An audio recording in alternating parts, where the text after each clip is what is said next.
So today we're going to be talking about a lot of the things that you see on Instagram on a daily basis, the gimmicks, gadgets, and garbage that people use to try to control symptoms or fix symptoms with either orthopedic physical therapy, chiropractic, massage, personal trainers, whoever, whatever. So because there are so many gadgets and gimmicks that are out there, instead of giving you the top 5, we're going to break it down into our top 5 category, and here they are. So at the top we see things that are supposed to be increasing motion, and sometimes they do increase motion for the short term.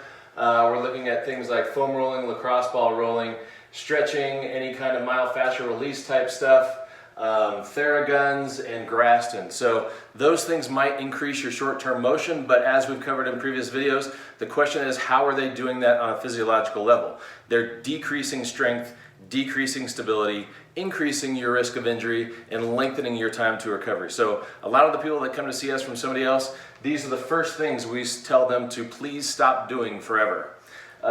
Next one, we see things that are trying to control pain. So needling, cupping, ice, heat.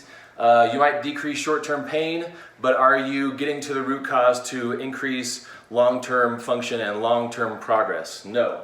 Ice and heat, hopefully people aren't being charged a $30 copay to do something that they can do at home. And next, we see the things that are supposed to be stopping motion, because we all know that too much motion is way too bad, and there's nothing in your body that could stop the motion on itself. So hopefully you understand through our previous videos that muscle is supposed to control, stop, and stabilize, okay? So if you get the muscles to work on a neuromuscular standpoint, you don't need to use gimmicks like K-tape, which is not going to stop motion and stabilize a joint anyway. Rock tape also falls in there. Braces, so ankle braces, knee braces. When we have patients come with those, we need to get rid of those because all that is a substitute for muscles that aren't working correctly. And orthotics. For some reason, we've been told that pronation is bad. If you can't pronate or load, you can't supinate or unload. So putting somebody in an orthotic to control symptoms is not an option. And at the bottom of our list, we see correctives, which we just did a video on. Now you hopefully understand why corrective exercises don't work, because they don't get to the root cause, which is another thing that we covered last week in a video. So if you're not going to get to the root cause, which is neuromuscular inhibition, you're not going to correct anything with exercise. You should be following up with exercise to help reinforce normal mechanics.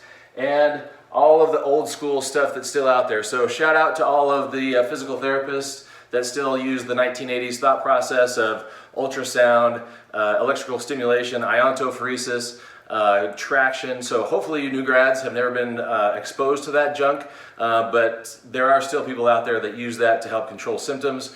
What we see on all of these, the common denominator is they're all trying to control symptoms without getting to the root cause of the problem.